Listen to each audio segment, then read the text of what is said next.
Hi, I'm Paul Farrer, and I'm the composer for ITV's Beat the Chasers. Now, Beat the Chasers obviously is a spin-off of the main ITV show, The Chase, which I did compose the music for in 2009.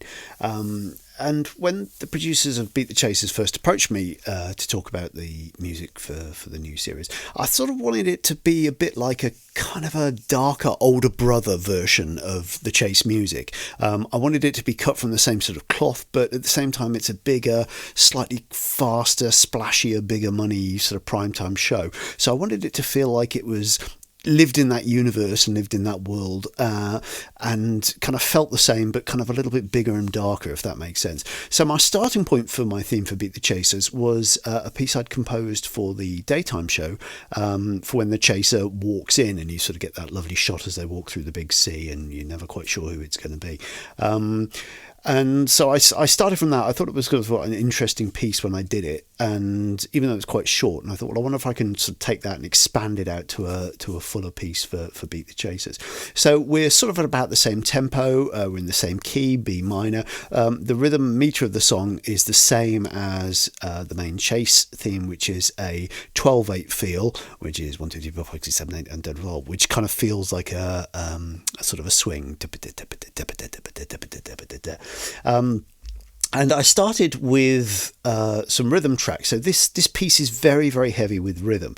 So here I've got about 3 or 4 different timpani sounds that I'm playing as a sort of a root for the whole thing, which sounds a bit like this. Also got some rhythm tracks that bubble along here. And along with it, we've got some tom-tom sounds that just sort of like push the rhythm along as well.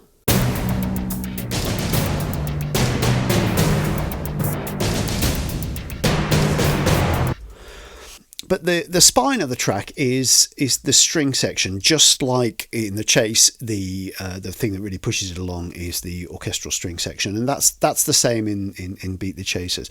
The cellos play quite a big part in this. If you have a listen to what the cellos are doing here, that's sort of most of our melodic and kind of sort of rhythmic information we're getting from the cellos. The violas are on top of it, I think, playing fifths.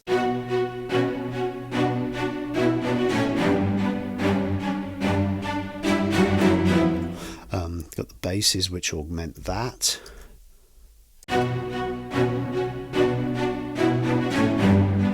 We've got the violins on top, which are sort of obviously doing the sort of the top end melody parts.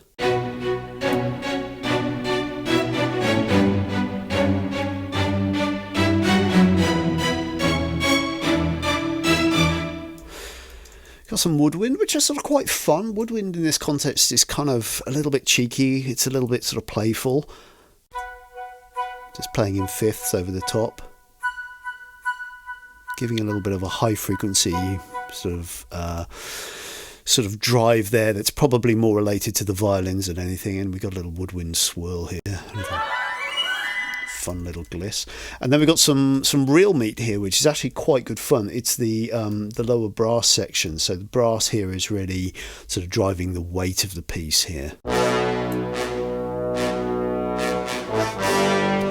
Sforzando trombones, and we've got French horns coming in here, trumpets. Beat the Chasers. Actually, that was sort of a coincidence, because when I was working on this, the working title for the show was Take on the Chasers. So all of my work for this was about a show called Take on the Chasers, which obviously was rebranded, and they gave it a new name.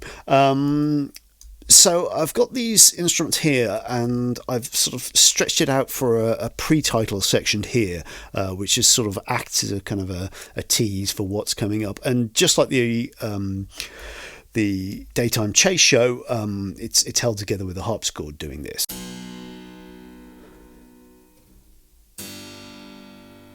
Playing those low notes there. There you go.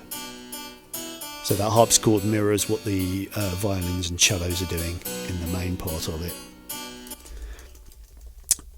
again, what else have we got here? Yeah, we've got a lot of timpanis here driving the rhythm and everything. I've also got some bells. This is an orchestral sort of tubular bell here.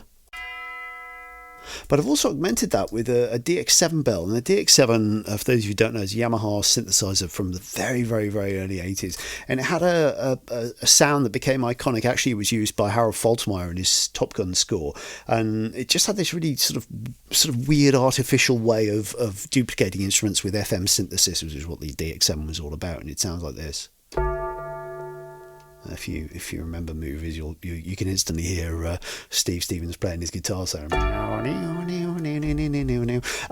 So you've got this sort of crappy old-fashioned bell sound mixed with a better tubular bell. Together they had a quite sort of nice harmonic. I mean, hideously out of tune there. The DX7 bell's not even in the same sort of register as the main bell, but somehow it had a kind of a sort of a doom-laden quality, particularly stuck together with some low double basses and the timpanis here. I quite like that sort of thing. Got a little bit of choir swells here for the scary parts. I've also got a lovely sort of an ambient string synth sound that was developed by a terrific ambient synth programmer, a guy called Ian Boddy, who made this lovely sort of like ethereal string sound that's just really, really high and thin over the top, creates an air of tension.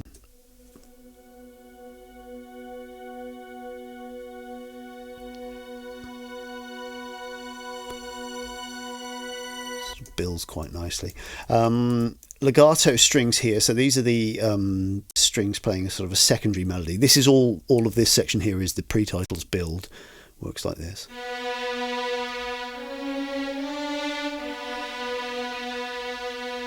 And that's doubled on the French horns here, which create a sort of a drive for the second part of the pre-titles. Sounds like this.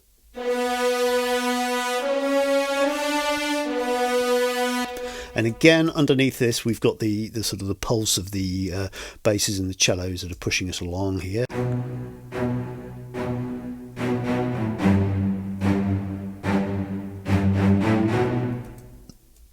That's that bit. Then we get onto the main title bit, which is the familiar part, which builds again with various different parts. We've got the brass that builds. We've got the legato strings again on the top, which sound a little bit like this. Then we've got a sort of a donk donk at the end. Low sounds here. Again, some of these, I mean, obviously some of these orchestral sounds are really nice, but some of them are really cheap and horrible. So, for example, this one is from an old Korg M1 synth. The M1 synth was a very, very popular synthesizer that came out sort of in the late 80s. And this piano sound doesn't sound really anything like a piano, but it had an incredibly good percussive sound to it. You'll recognise this from hundreds of dance tracks. It became a sort of a staple of house music and dance music. It just has a really nice sort of percussive sound on the front of the strings, which that combined with a really low, much better sound of a sort of the piano strings here doing a. So I thought that sounded quite good. And what have we got here? Yeah, the harpsichord. So sort of those together with a bit of Sforzando brass at the bottom, just. And again, obviously augmented by, as always, the timpanis and the tom-toms coming along here.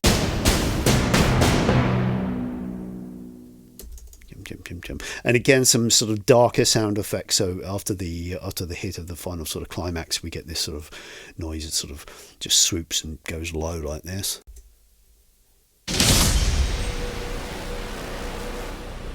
Again, some Japanese taiko drums, sort of tom-tom type things. So it's actually a very simple piece. There's not a fat lot going on here. Most of the work is done by the string section here. And in this last section, you've got the ba ba ba ba. That's the main melody. But actually, there's some interesting stuff going on in the violas here in that last section, which is sort of doing this pattern.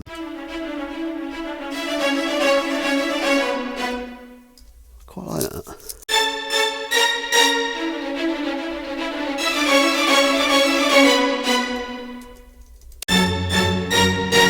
So if we put the trumpet, French horn and legato strings with it. This is the effect of the two melodies together.